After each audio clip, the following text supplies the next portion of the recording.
sekarang kita pertemuan hari ini kita masuk mengenai teori dari PPN dulu ya. Nah, ini PPN ini adalah pajak pertambahan nilai ya. Jadi nanti ini pun sama, kita akan bagi menjadi praktek dan juga teori ya. Nah, praktek PPN pun sama ya. Nanti kita akan ada menggunakan apa namanya Microsoft Excel untuk perhitungan-perhitungannya agar lebih mempermudah dan lebih mempercepat ya. Oke, kita lihat untuk PPN.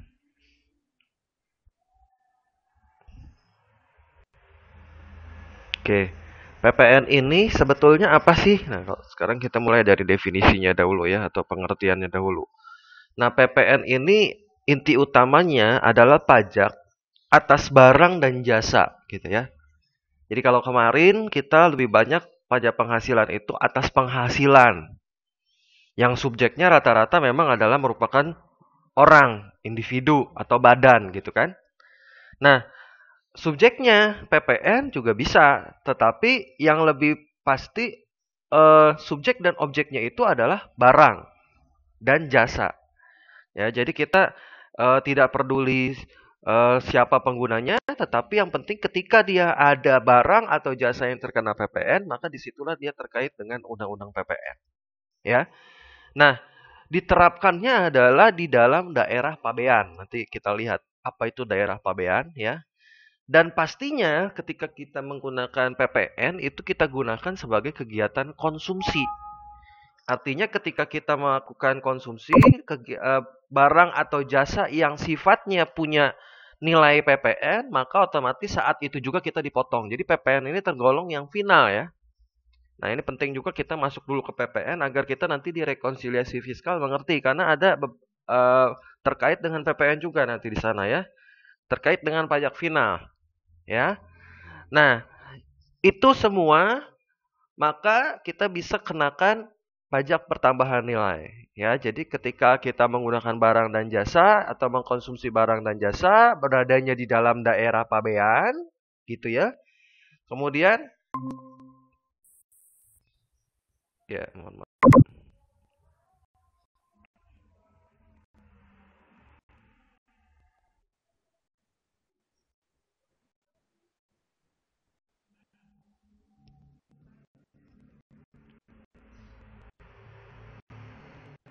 Oke, mohon maaf terputus ya. Saya ulang kembali share screen-nya.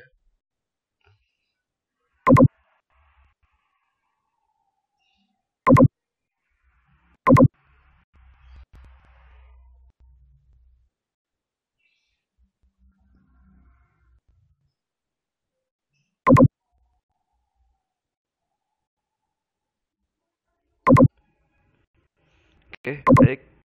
Saya ulang ya. Jadi tadi apa itu hakikat dari PPN? Jadi dia itu adalah merupakan konsumsi barang dan jasa yang nilainya ada terkait dengan undang-undang PPN dan dikonsumsinya itu adalah di dalam daerah pabean ya.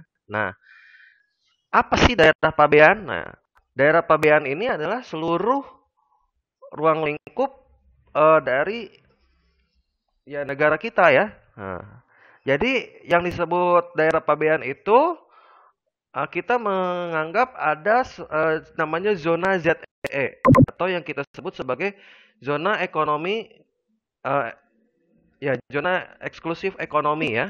Zona eksklusif ekonomi ini artinya kita ada lepas laut kita yang diakui dari negara kita ya. Jadi setelah kepulauan itu nanti ada lepas laut kita yang masih diakui oleh apa namanya negara kita ya. Jadi itu yang disebut dengan ZEE atau zona ekonomi eksklusif ya. Nah, ini apa namanya kita masih terkait dengan daerah pabean. Jadi kalau dikatakan di mana tempat di mana barang dan jasa tadi itu kita bisa katakan dikonsumsi, dikonsumsinya di mana? Dikonsumsinya adalah ini ya, dikonsumsinya di daerah pabean. Daerah pabean itu apa? Daerah pabean itu adalah negara kita yang sampai pada batas terluar ya, sampai pada batas terluar artinya sampai pada batas perairan terluar di negara kita.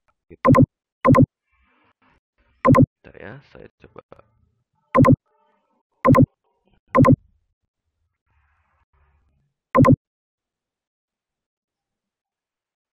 Nah, seperti itu ya. Selanjutnya,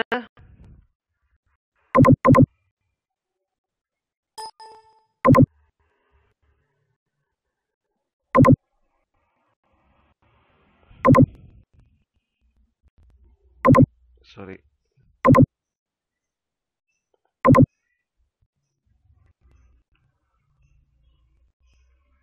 Nah, sifat pemungutannya ya, sifat pemungutannya ini kita kenakan atas konsumsi ya, yang objek pengenaannya ada di dalam daerah pabean. Secara objektif dia akan melekat pada objek yang dikenakan atau objek yang digunakan, begitu ya. Nah, kemudian secara tidak langsung ya, dia bisa dialihkan sehingga terdapat pihak penanggung jawab pajak ya. Nah, penanggung jawab pajak itulah yang nanti akan bertindak sebagai pemikul pajak ya. Kenapa bisa dialihkan? Karena nanti terkait dengan siapa yang menggunakan atau siapa yang memegang atau siapa yang hak hak siapa atas barang tersebut gitu ya. Nah, kita bisa memindahkan haknya bisa mungkin kalau barang nggak berpindah tangan atau barangnya memang perlu di apa di uh, miliki oleh orang lain dalam hal jual beli. Kalau misalkan itu masih terkait dengan PPN-nya, kita bisa kenakan PPN-nya ya gitu ya. Nah, seperti pembelian barang-barang apapun itu ya yang sifatnya terkena PPN gitu ya. Nah, kemudian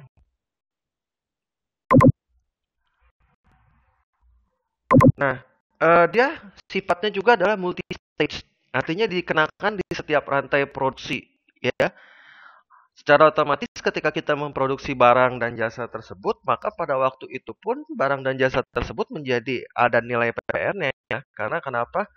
Karena sudah melekat pada objek tersebut ya. Nah, nanti kita akan belajar juga tentang PPN keluaran dan masukan. Jadi ini yang akan dipakai untuk dasar kita sebagai perhitungan dari faktur pajak PPN ya.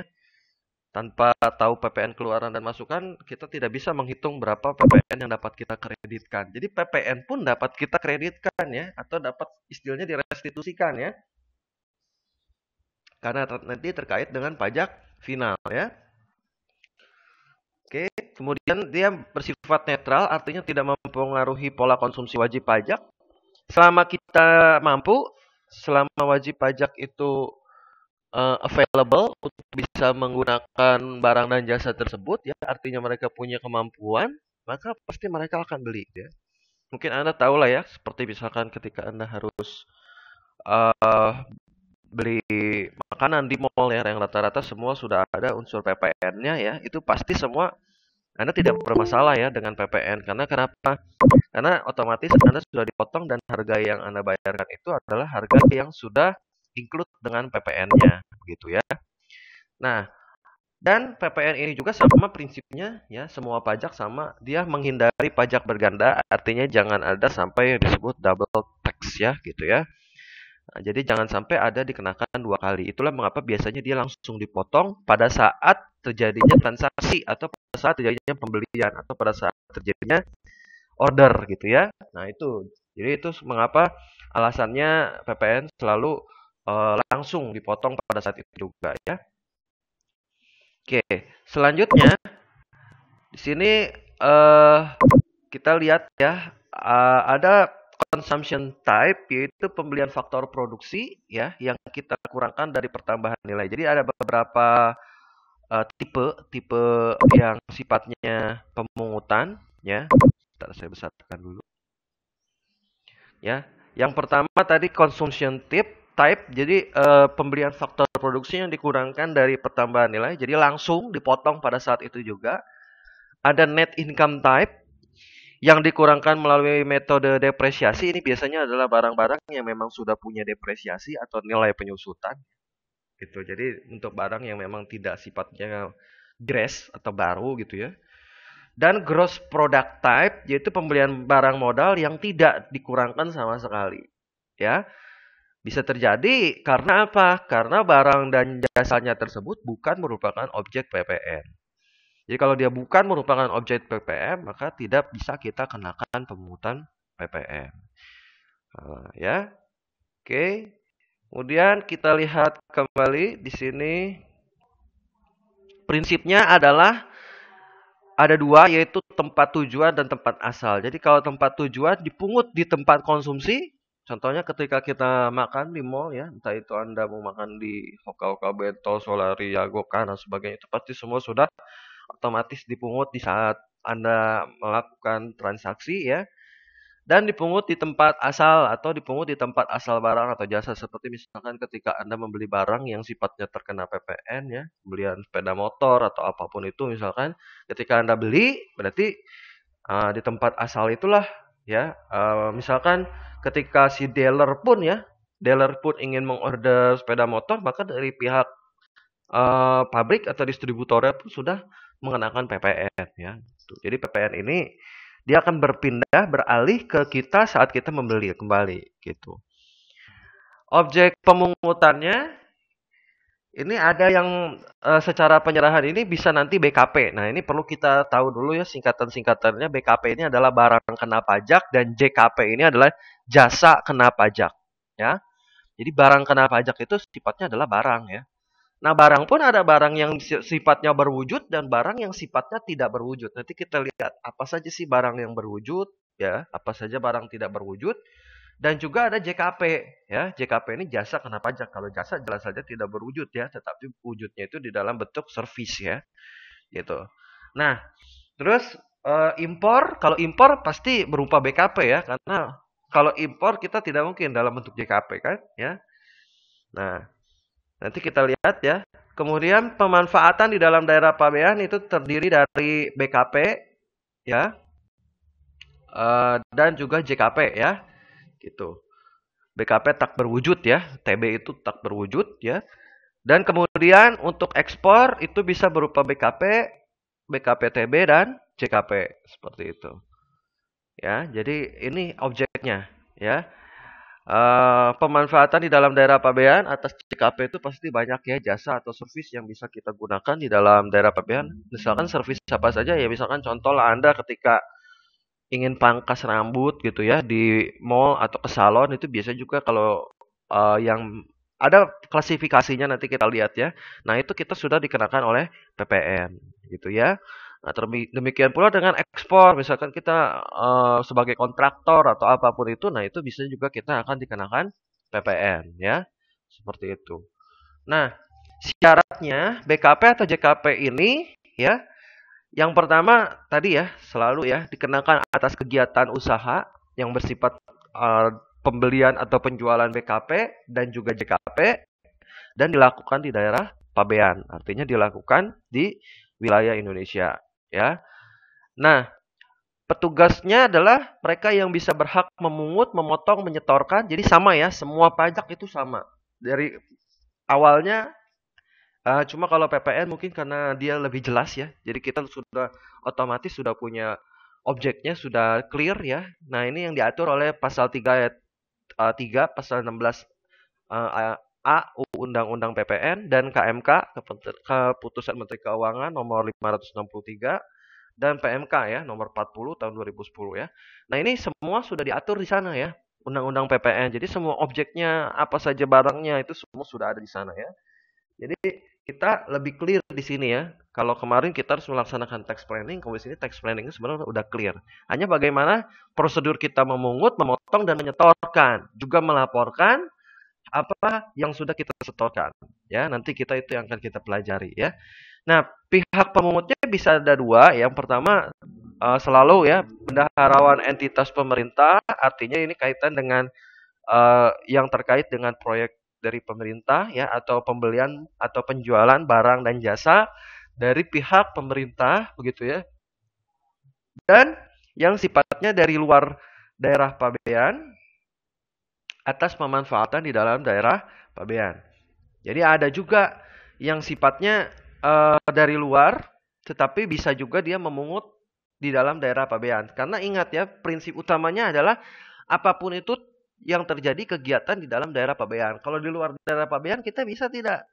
Nah, Tergantung kalau asal muasalnya dari kita, seperti tadi ekspor, kita bisa.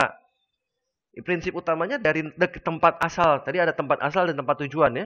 Jadi kalau kita misalkan kita ekspor dari tempat asalnya Indonesia, kita bisa. Tapi kalau dari luar ke kita, nah itu nanti tergantung ya. Kalau dia masuk ke kita, itu juga bisa kena PPN. Nah, bagaimana dengan keadaan misalkan transaksi jual dan beli barang yang adanya sifatnya di luar negeri yang tidak terkait dengan kita melakukan pembelian penjualan jasa BKP, JKP di luar negeri. Nah, ya itu tidak terkena. Kenapa? Karena semuanya harus ada di wilayah Indonesia baru bisa diterapkan undang-undang PPN, ya, gitu. Selanjutnya ini adalah berupa penyerahan kepada bendaharawan pemerintah yang tidak dipungut PPN. Jadi ada yang dipungut, ada yang tidak. Nah, yang tidaknya adalah seperti ini. Ini pun perlu ya Anda ketahui poin-poinnya karena nanti di soal biasa akan muncul ya. Kita akan memilah-milah, memisahkan. Kalau kemarin kita pada rekonsiliasi fiskal kita menamakannya sebagai koreksi positif dan negatif ya. Nah, kalau sekarang ini nanti kita juga akan memilah-milah mana yang tergolong ke dalam PPN yang sifatnya dipungut, tidak dipungut ya, apakah dia objek PPN atau bukan. Nah, itu nanti kita akan pilah-pilah ya. Nah, yang pertama adalah penyerahan bernilai minimum ya 1 juta. Jadi sampai pada 1 juta rupiah dan tidak dipecah-pecah gitu ya. Jadi kalau sampai 1 juta khusus untuk bendaharawan pemerintah ini masih bebas PPN. Begitu ya. Nah, kemudian ada lagi penyerahan terkait pembebasan tanah, penyerahan BBM dan non BBM oleh Pertamina. Jadi Pertamina ini biasanya tidak dikenakan PPN ya karena terkait dengan BUMN atau terkait dengan perusahaan pemerintah ya.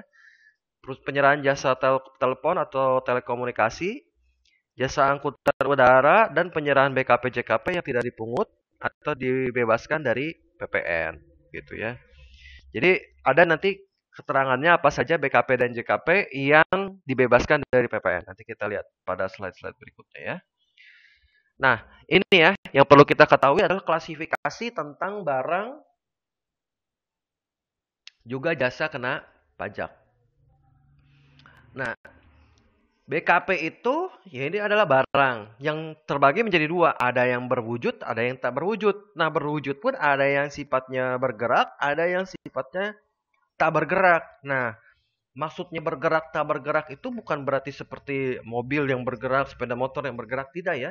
Jadi yang disebut berwujud bergerak itu artinya seperti barang dagangan. Artinya bisa terus berpindah-pindah tangan. Ya. Nah, kalau misalkan tak berwujud itu adalah seperti bangunan gitu ya. Jadi biasanya tetap dia bisa berpindah kepemilikan tetapi dia tidak semobile gitu ya atau secepat proses dari barang bergerak gitu ya. Nah ya, sementara barang BKP tidak berwujud itu contohnya seperti apa? Nah ini yang tidak berwujud. Hak paten. Hak paten itu tidak ada wujudnya. Dia hanya di dalam bentuk sertifikasi begitu ya. Dia hanya di dalam bentuk lisensi serta haki. Apa itu haki? Hak atas kekayaan intelektual. Misalkan Anda punya metode sendiri terkait misalkan penanganan COVID-19. Nah, itu Anda bisa ajukan ke pemerintah karena itu dianggap sebagai kontribusi terhadap negara ya dan Anda bisa patenkan hak kekayaan intelektual Anda sehingga tidak ada yang mencopas gitu. Ya. Nah, seperti itulah haki ya. Jadi itu adalah kaitan dengan barang-barang yang tidak berwujud. Ya, selain itu misalnya franchise pun ya sama ya. Itu adalah barang tidak berwujud. Jadi sifatnya biasanya di dalam bentuk hak ya, di dalam bentuk hak atau sertifikasi begitu ya. Nah, itu semua adalah BKP ya, gitu. Nah, ini kita lebih masuk ya tentang BKP yang tidak berwujud itu. Satu, hak cipta, hak paten, hak desain, formula, merek dagang, dan haki. Itu sudah pasti tidak berwujud namun dia terkena unsur PPN. Hak atas penggunaan peralatan, industri, komersil, dan ilmiah. Ya, jadi peralatan industri, peralatan komersil, dan peralatan ilmiah itu semua masuk ke dalam BKP. Artinya dikenakan PPN sekalipun dia tidak memiliki berwujud.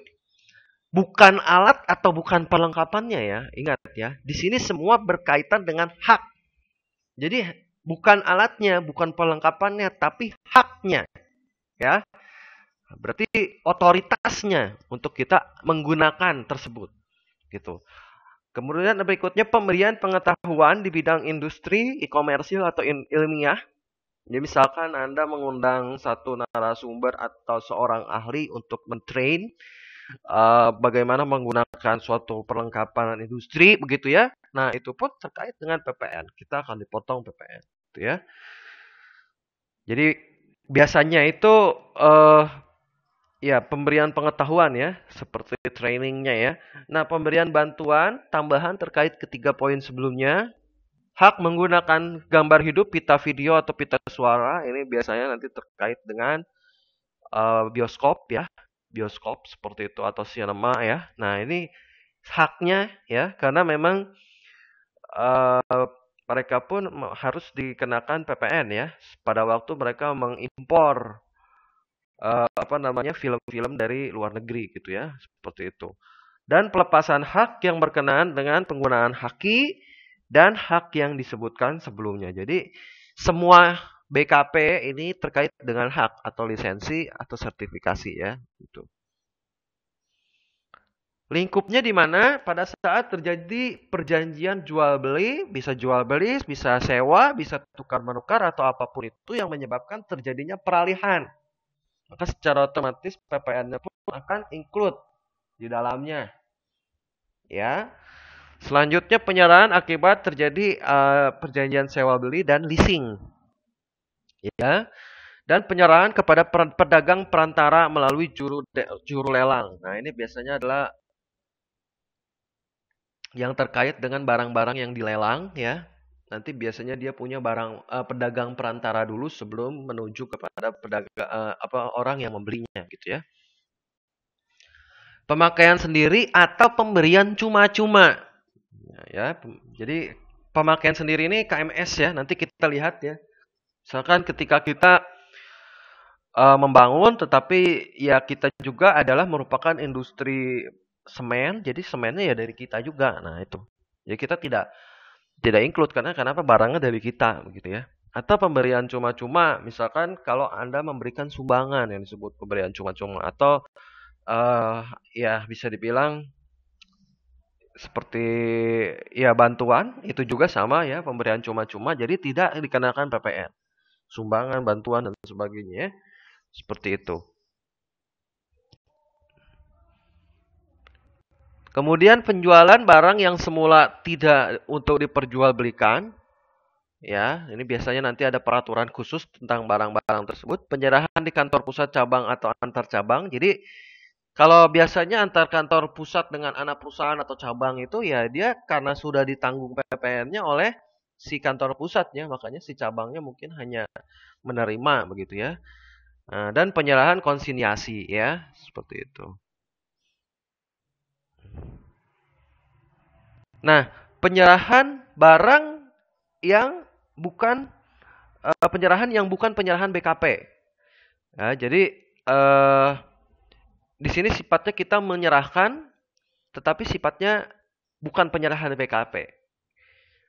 Ya, jadi apa tuh yang bukan BKP? Contohnya penyerahan kepada makelar. Nah, ini terkena ya unsur PPN ya. Jadi dia terkena unsur PPN, hanya sifatnya dia bukan penyerahan BKP gitu.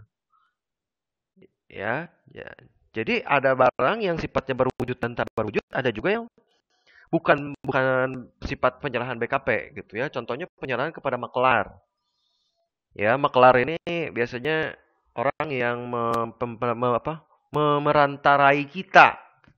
Jadi kalau kita misalkan si pedagang, nah makelar ini biasanya orang yang memerantarai kita, siapa dengan customer kitanya gitu ya.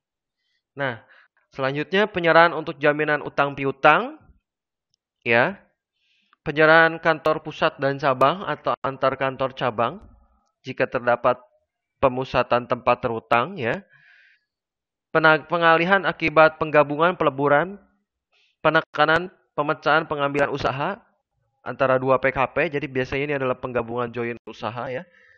Dan penyerahan barang yang semula untuk tidak diperjualbelikan dan pajak masukannya tidak dapat dikreditkan. Nanti kita lihat seperti apa kategorinya.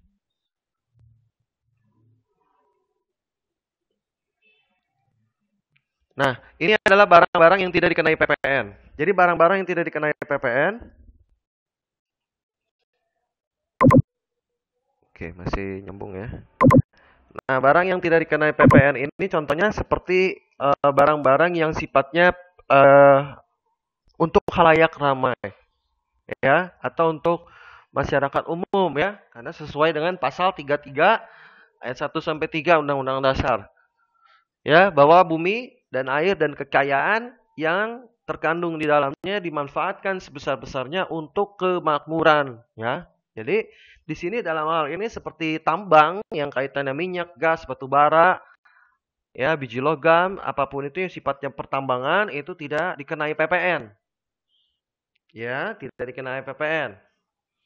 Dan barang kebutuhan pokok yang dibutuhkan masyarakat, yang ini adalah merupakan yang kita kenal dengan sembako ya. 9 bahan pokok ya.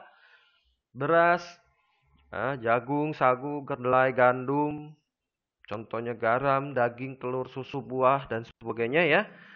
Jadi itu adalah barang kebutuhan pokok juga tidak dikenai PPN. Jadi hanya merupakan uh, apa namanya uh, harga jualnya saja.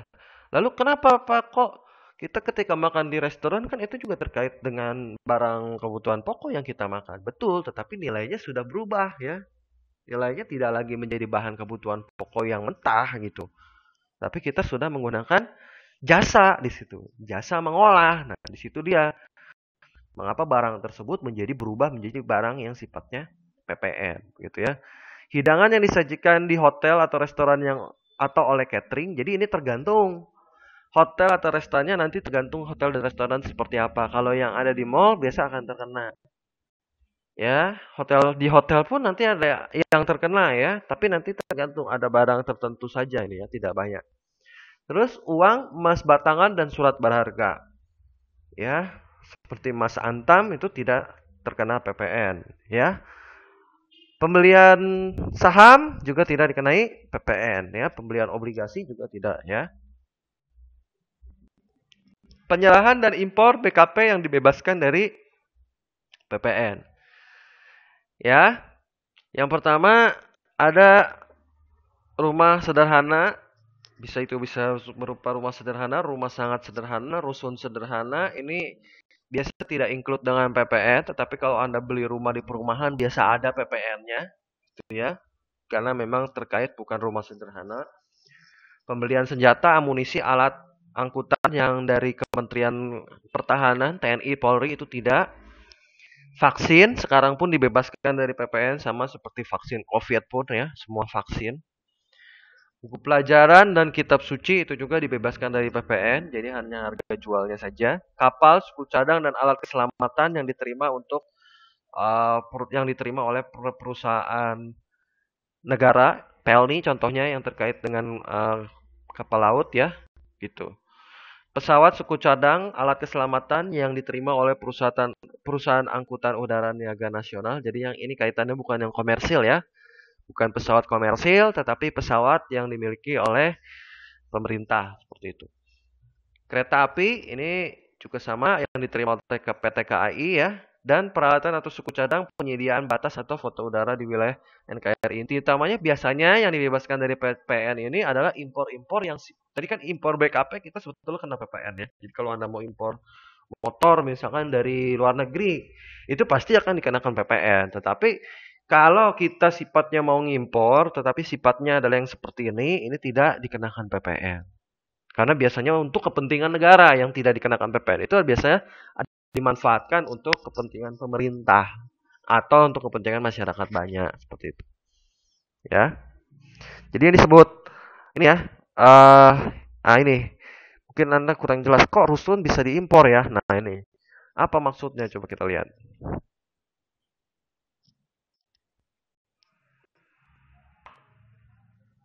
Nah, ini Kalau kalau rusun tadi bukan maksudnya impor ya, tetapi dia sifatnya memang sudah dibangun dan ukurannya berluas kurang dari sampai sama dengan 36 meter.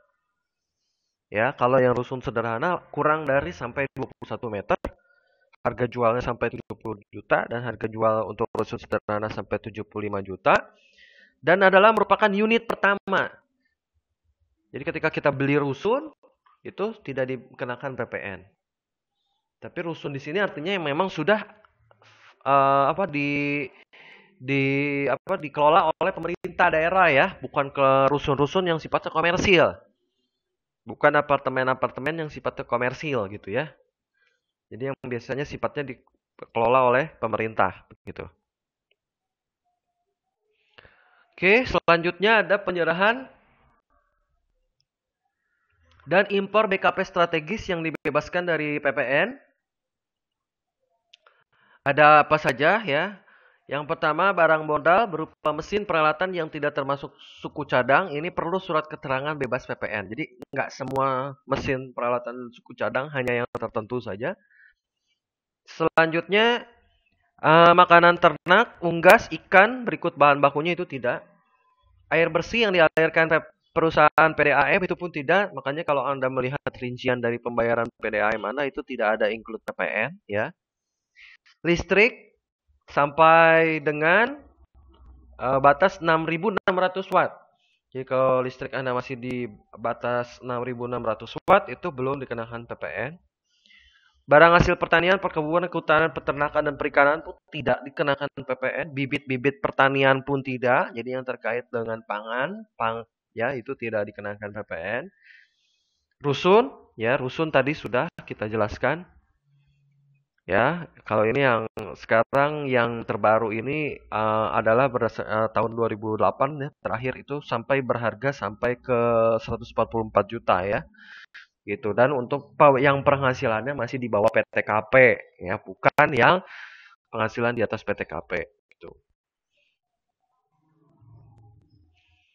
Oke, selanjutnya apabila ya penyerahan dan impor yang dibebaskan oleh PPN juga berupa kapal suku cadang dan alat keselamatan. Ini sama ya kayak tadi yang sudah dijelaskan.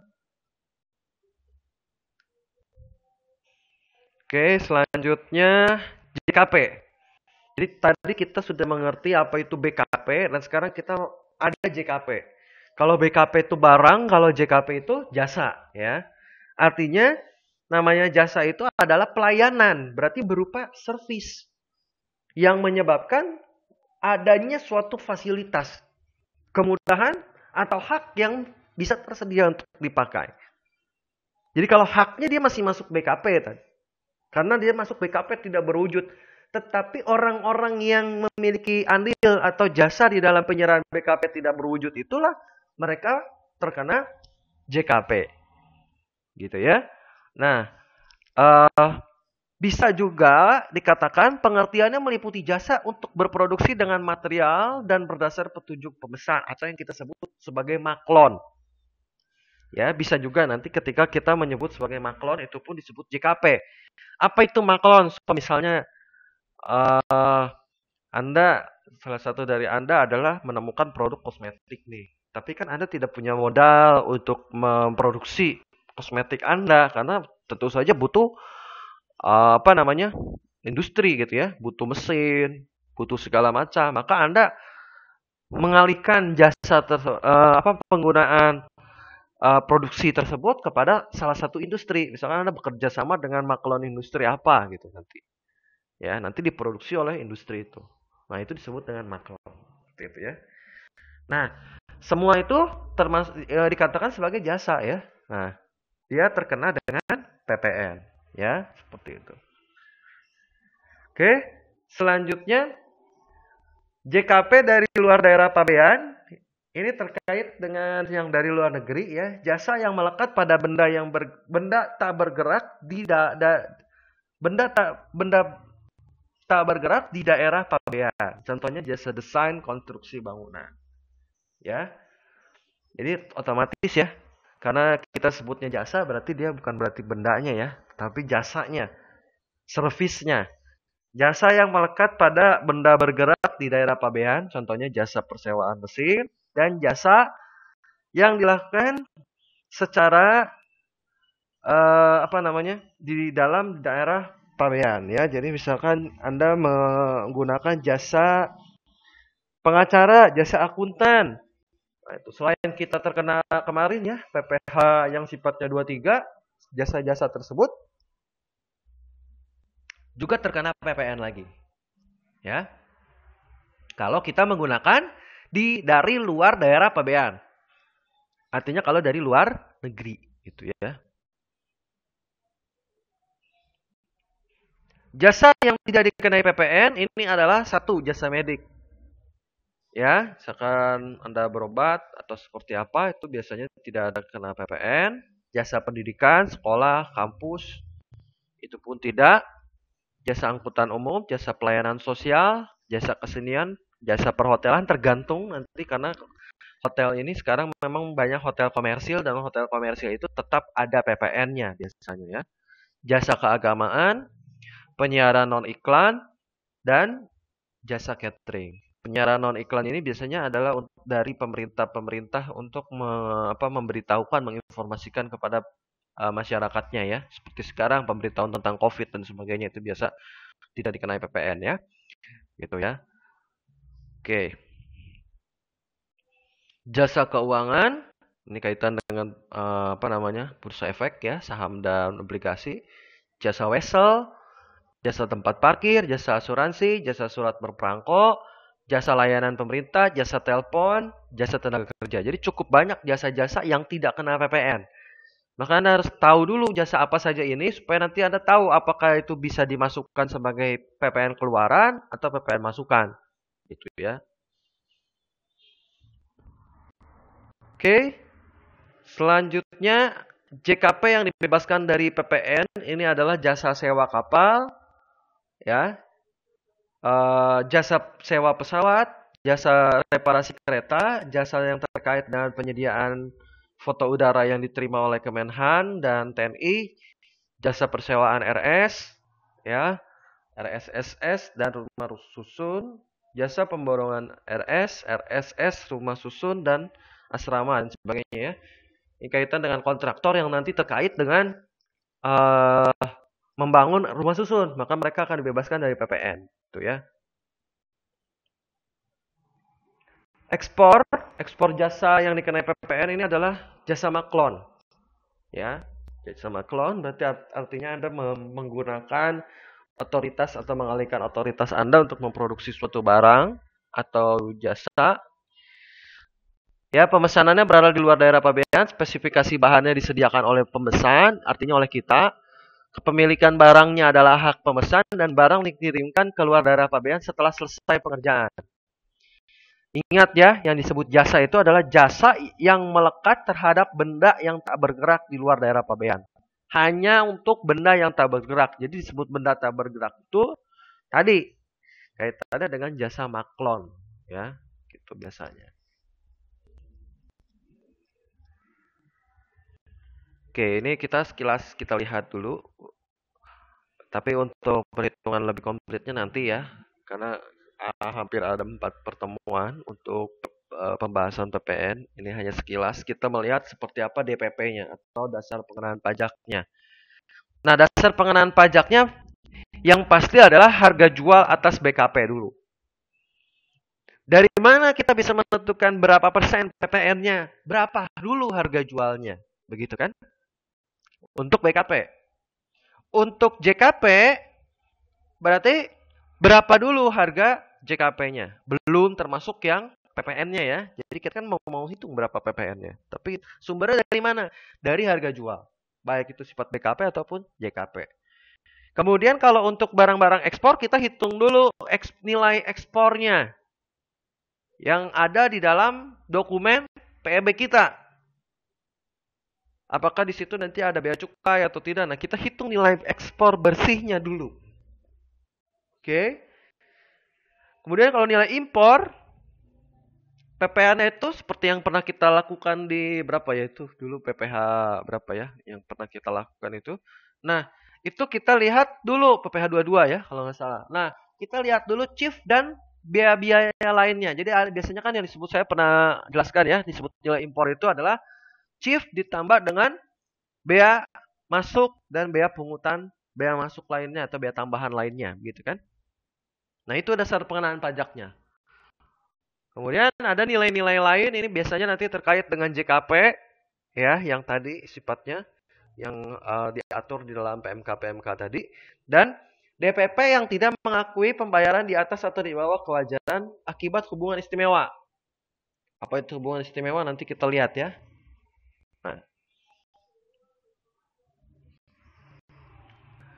Nah, ini yang kategori nilai lain ya.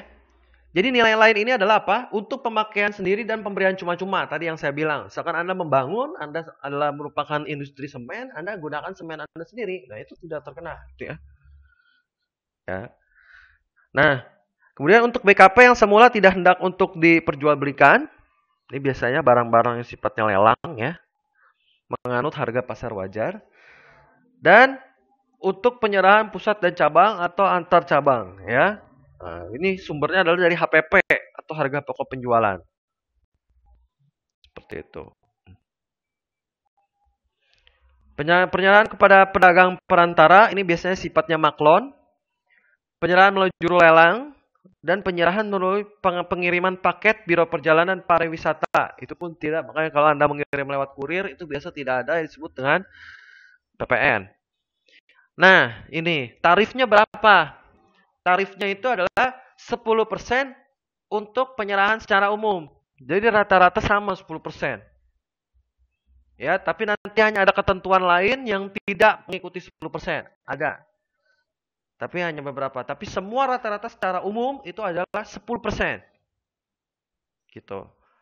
Dan berlaku atas ekspor, pajak masukan yang bersifat dapat dikreditkan adalah 0%. Artinya ini adalah untuk yang sifatnya tadi tidak terkena unsur PPN.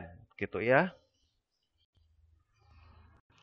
Apabila dalam naskah kontrak tidak diketahui komponen PPN atau PPNBM telah termasuk dalam nilai kontrak, maka diasumsikan bahwa nilai kontrak belum termasuk komponen PPN atau PPNBM. Jadi kadang-kadang gini, ada transaksi yang sifatnya kita masih rancu. Ini segini sudah include dengan PPN belum ya? Karena kenapa? Si orang yang mengeluarkan transaksi tersebut mungkin tidak detail. Tidak ada di penjelasannya, di struknya atau di kwitansinya bahwa itu sudah include dengan PPN. Kalau seperti itu, kita bagaimana? Kita tidak punya bukti kan? Inti utamanya adalah selalu ya, selain kita juga dipotong, dan kita juga harus menyimpan buktinya gitu. Sehingga nanti ketika audit pajak kita bisa membuktikan bahwa ini memang kita sudah dipotong PPN. Nah, kalau tidak punya bukti kita dianggap belum. Maka kita tidak termasuk dengan yang sudah dipotong gitu ya. Jadi kita bisa harus menyetorkan ulang gitu ya. Penghapusan piutang atau ketidakmampuan penagihan piutang ya, tidak mempengaruhi besaran PPN terutangnya. Jadi tetap ya kaitan dengan utang piutang itu terkait dengan PPN ya. Apabila terjadi kesalahan pemungutan PPN, maka pihak dapat mengajukan permohonan restitusi. Jadi kalau kemarin itu kita juga sama bisa di pajak penghasilan kita bisa merestitusikan, PPN pun sama kita bisa merestitusikan. Semua bisa ya, cuman mekanismenya kalau bisa sebelum pelaporan kita udah harus benar. Jadi kita tidak sampai ke restitusi gitu. Ya, gitu. Tapi terkadang kalau PPN itu pasti selalu ada restitusi. Mengapa? Karena biasanya nanti terkait dengan penyerahan sih ya. Penyerahan barangnya itu nanti apakah kita saat kita sudah pelaporan atau belum. Biasanya nanti selalu ada restitusi. Ya, kalau PPN ya. Beda dengan PPH. Oke, selanjutnya saat terutangnya kapan? Yaitu saat penyerahan, saat terjadinya impor, saat terjadinya ekspor, dan saat pemanfaatan. Kemudian saat waktu kapan? Biasanya saat pembayaran. Ya, saat pembayaran. Kalau penyerahannya bersama dengan pembayaran, ya berarti saat itulah ya, saat kita harus membayarkan PPN. Untuk yang lain adalah untuk BKP berwujud berarti saat penyerahan, untuk BKP tak berwujud berarti saat pengakuan piutang, penagihan, jadi sifatnya ini kredit mungkin ya, atau bisa bersifatnya BKP tidak berwujud ya tadi pada saat haki, pada saat kita lisensi atau merek dagang gitu ya. Berarti ya itu saat kita membeli hak tersebut ya. Dan untuk penyerahan akibat bentuk penggabungan pemekaran atas hasil RUPS yang ditetapkan. RUPS itu rapat umum pemegang saham ya.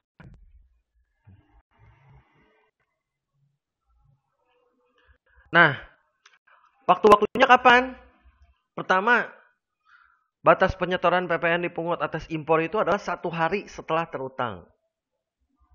Batas penyetoran PPN dipungut oleh pembenaran pemerintah ya, penyetoran ya, tanggal 7 bulan berikutnya setelah terutang. Jadi maksimal tuh tanggal 7. Batas penyetoran PPN yang berlaku secara umum adalah tanggal 15. Nah, biasanya di tanggal 15 itu perusahaan akan melakukan pelaporan PPN, tapi biasanya sebelum tanggal itu ya. Mereka akan melakukan pelaporan PPN terhadap barang-barang yang selama periode 1 bulan tersebut mereka beli atau mereka konsumsi terkena PPN gitu ya. Nah, akhir bulan berikutnya itu adalah batas pelaporan SPT masalah. Jadi kita biasanya kalau PPN itu beda ya. Kita gunakan atau maksudnya bukan kita gunakan. Kita beli dulu. Nah, pada waktu kita beli itu nanti kan kita akan dipotong. Nah, pelaporan itu berarti biasanya per periode selama kapan kita membeli, kita akan membuat laporan untuk kita laporkan di bulan berikutnya. Jadi biasanya bulan ini adalah untuk bulan kemarin gitu. Karena kita kalau bulan ini kan kita belum tahu kita akan membeli apa gitu ya. Jadi kita pembayarannya untuk bulan sebelumnya gitu. Tempat terutangnya adalah pada waktu itu kita melakukan transaksinya di mana? Kalau impor berarti pada waktu kapan kita impor? Ya. Tempat kedudukannya itu adalah pemanfaatan BKP TB atau JKP. Tempat bangunan itu didirikan kalau itu terkait dengan bangunan dan tempat kantor cabang gitu ya.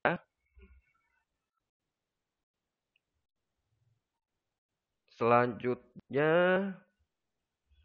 nah, terkadang ada pemusatan tempat terutang ya. Jadi kalau misalkan kita ada di bawah naungan satu KPP atau kantor pajak Pratama ya, maka PKP itu memiliki satu tempat terutang PPN. Nah, kalau kita punya beberapa KPP, nah ini biasanya punya misalkan kita punya cabang di Karawang, punya cabang di Purwakarta, punya cabang di Indramayu. Nah, itu kan semua beda-beda KPP-nya. Jadi bisa kita pembayarannya kita mengajukan. Oh, pusatnya di Karawang ya. Udah berarti kita mengajukan ke KPP Karawang gitu. Jadi kalau PPN ini bisa ya dipusatkan ya. Kalau pajak penghasilan kita tidak bisa ya. Pelaksanaannya harus di masing-masing cabang. Nah, atau bisa juga dia melakukan individu gitu ya. Jadi mereka masing-masing cabang itu mereka terpusat untuk melaporkan masing-masing di kantor KPP mereka. Gitu ya. Untuk pelaporan PPN pun sekarang bisa melalui online, tetapi kebanyakan masih melalui datang langsung ke KPP ya. Karena nanti terkait dengan daftar barang-barang atau JKP yang kita miliki selama periode tersebut ya. Kriteria tempat terutang untuk yang bisa dijadikan pusat, contohnya misalnya nih, kawasan berikat. Kawasan berikat ini biasa kawasan industri ya. Nah, kemudian tujuannya adalah untuk memudahkan ekspor dan atau yang berada di kawasan ekonomi khusus. Ya.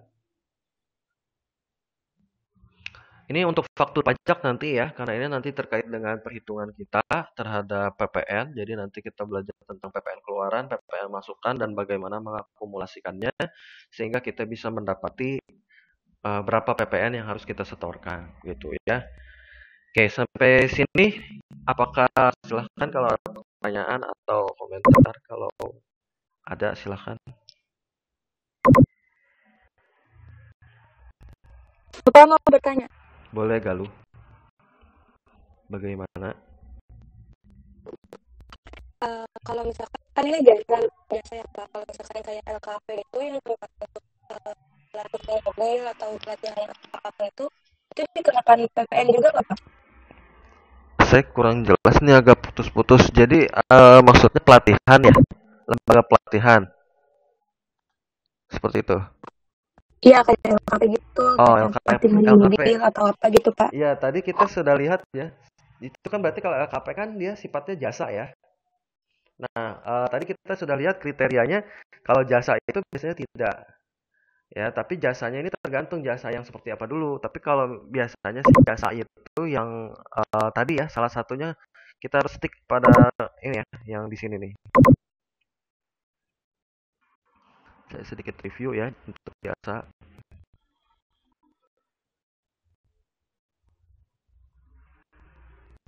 Nah, ini.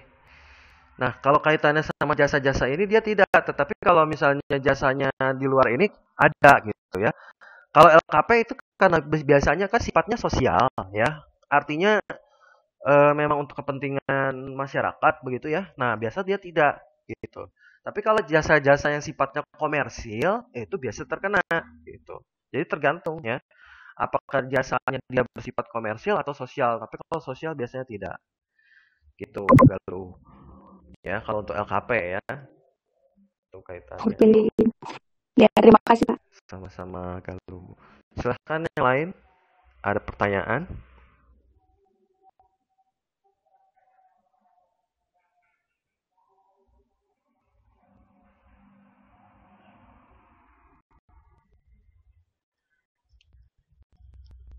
Oke, baik. Kalau misalnya tidak ada, nanti saya akan upload ya recordingnya dan juga beberapa materi lain terkait dengan PPN ini dulu ya. Kita masih teori, jadi kita karena terbatas pada Google Meeting, makanya kita hanya menggunakan teori dulu ya. Nanti saat masuk kita baru masuk ke praktek ya tentang rekonsiliasi fiskal. Seperti itu ya. Terima kasih semua atas partisipasinya. Jadi tunggu saja nanti untuk link recording dan juga link-link materi lainnya terkait dengan PPN. Tuh. Oke, terima kasih ya semuanya. Saya tutup ya. Selamat pagi dan assalamualaikum warahmatullahi wabarakatuh.